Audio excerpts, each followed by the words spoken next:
Liturgia de la Palabra del día domingo, 14 de enero de 2024.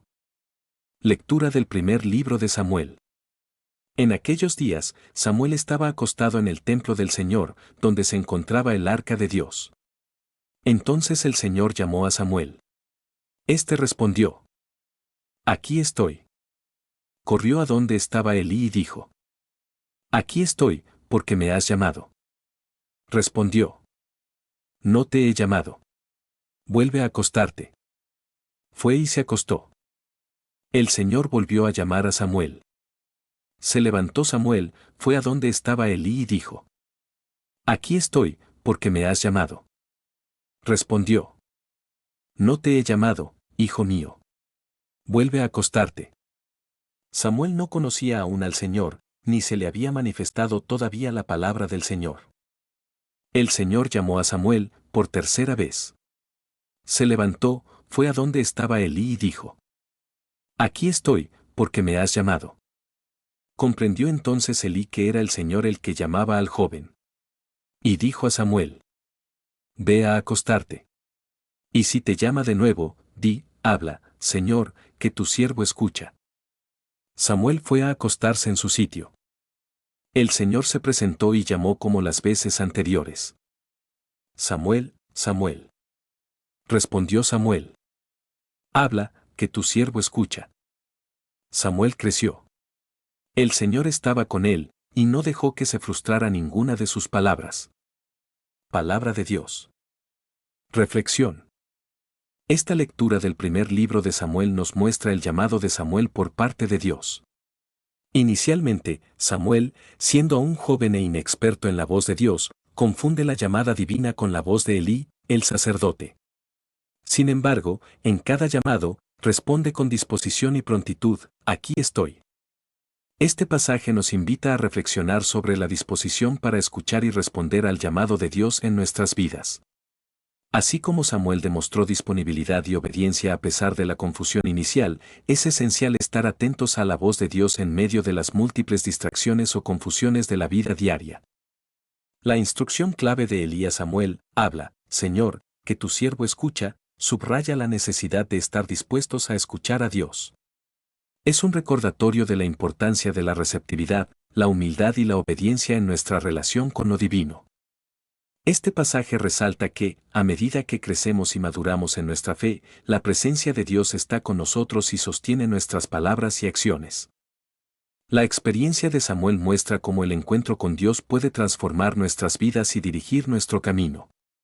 Al abrirnos a escuchar la voz de Dios y seguir su voluntad, podemos encontrar dirección, propósito y plenitud en nuestra relación con Él.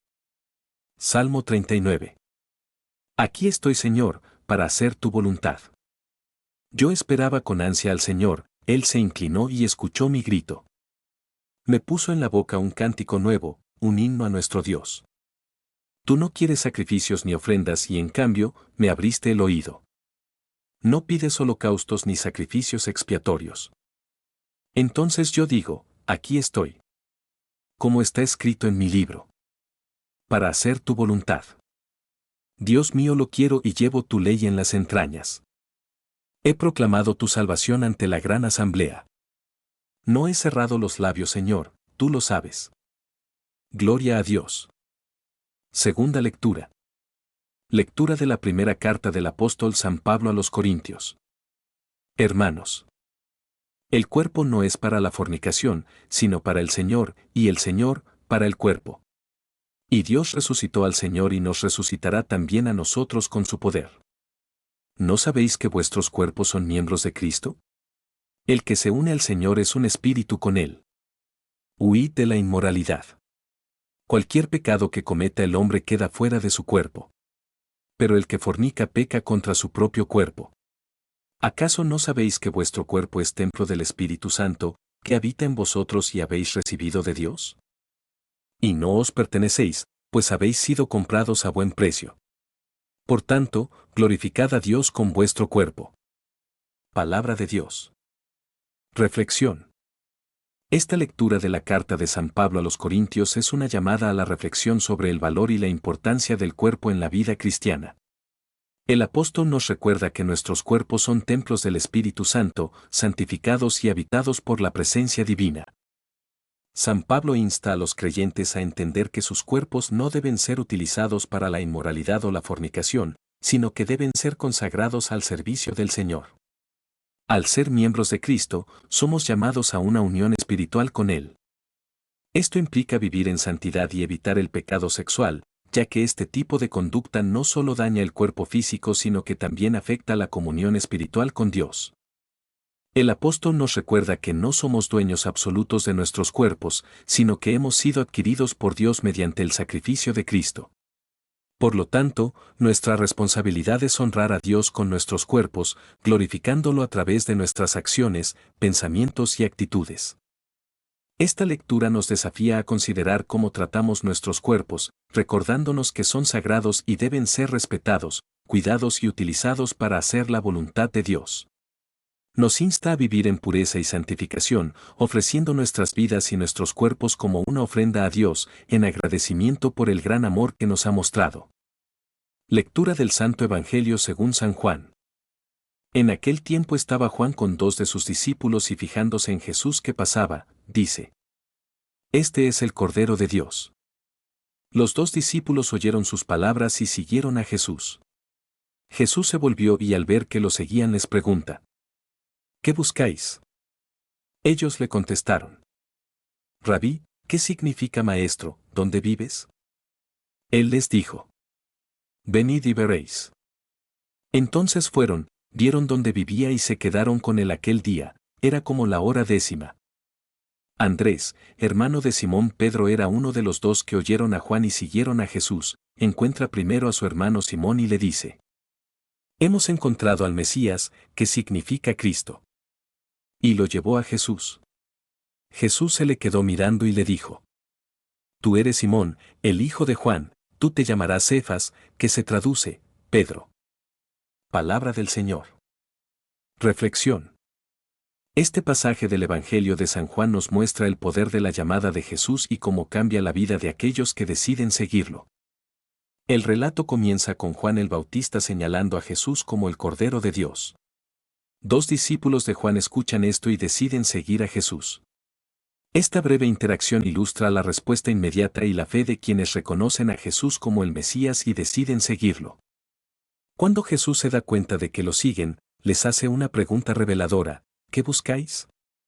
Esta pregunta no solo se refiere a su ubicación física, sino que invita a los discípulos a reflexionar sobre su búsqueda espiritual, su necesidad y sus expectativas. La respuesta que dan: Rabí, ¿dónde vives?, muestra un deseo de conexión y cercanía con Jesús. La invitación de Jesús, venid y veréis, es significativa. No solo les está invitando a conocer su lugar físico de residencia, sino a experimentar su vida, su enseñanza, su amor y su misión. Los discípulos aceptan y pasan tiempo con Jesús, lo que marca un momento transformador en sus vidas. Andrés, uno de los discípulos que sigue a Jesús, inmediatamente siente la necesidad de compartir esta experiencia con su hermano Simón, Pedro. Andrés le anuncia con entusiasmo que han encontrado al Mesías y lo lleva directamente a Jesús. Cuando Jesús ve a Simón, reconoce su verdadera identidad y le otorga un nuevo nombre, Cefas, Pedro, lo que significa roca. Este cambio de nombre representa una transformación profunda en la vida de Simón, indicando el papel significativo que desempeñará en la comunidad cristiana. Esta lectura nos invita a reflexionar sobre cómo respondemos a la llamada de Jesús en nuestras vidas. Nos muestra la importancia de estar abiertos a seguirlo, compartir nuestras experiencias con los demás y estar dispuestos a ser transformados por su gracia y su enseñanza.